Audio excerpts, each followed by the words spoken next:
સુરત જિલ્લા ભાજપના પૂર્વ પ્રમુખ હર્ષદ ચૌધરીને કરાયા સસ્પેન્ડ। ભાજપે પોતાના જ ભ્રષ્ટાચારી નેતાઓ સામે એક્શન લેવાની શરૂઆત કરી છે, ત્યારે સુરતમાં ભાજપના ભ્રષ્ટાચારી નેતા હર્ષદ ચૌધરીને પક્ષ દ્વારા સસ્પેન્ડ કરાયા છે। ભાજપ જિલ્લા પ્રમુખ ભરત રાઠોડે હર્ષદ ચૌધરીને સસ્પેન્ડ કર્યા છે। ભાજપ દ્વારા ભ્રષ્ટાચારી નેતા હર્ષદ ચૌધરીને સસ્પેન્ડ કરવામાં આવ્યા છે। વાણી, વર્તન અને પાર્ટીને હાનિ પહોંચે તેવું કૃત્ય કરાતા પાર્ટી દ્વારા તેને સસ્પેન્ડ કરાયા છે। તાત્કાલિક અસરથી સક્રિય સભ્ય અને પ્રાથમિક સભ્ય પદેથી સસ્પેન્ડ કરાયા છે। હર્ષદ ચૌધરીનું નામ બોરસદ ડેગડિયા ગામે 9 ઓરડાના બદલે 8 ઓરડા બનાવી 1 ઓરડામાં 5 લાખથી વધુનો ભ્રષ્ટાચારમાં સામેલ છે।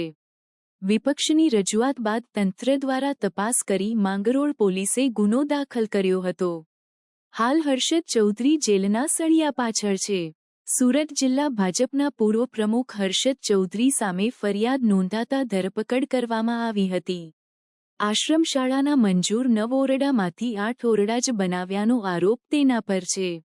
માંગરોળના દેગડિયા ગામે આવેલી આશ્રમ શાળાના મંજૂર 9 ઓરડામાંથી 8 ઓરડા જ બનાવ્યા હોવાનો આરોપ કરાયો છે।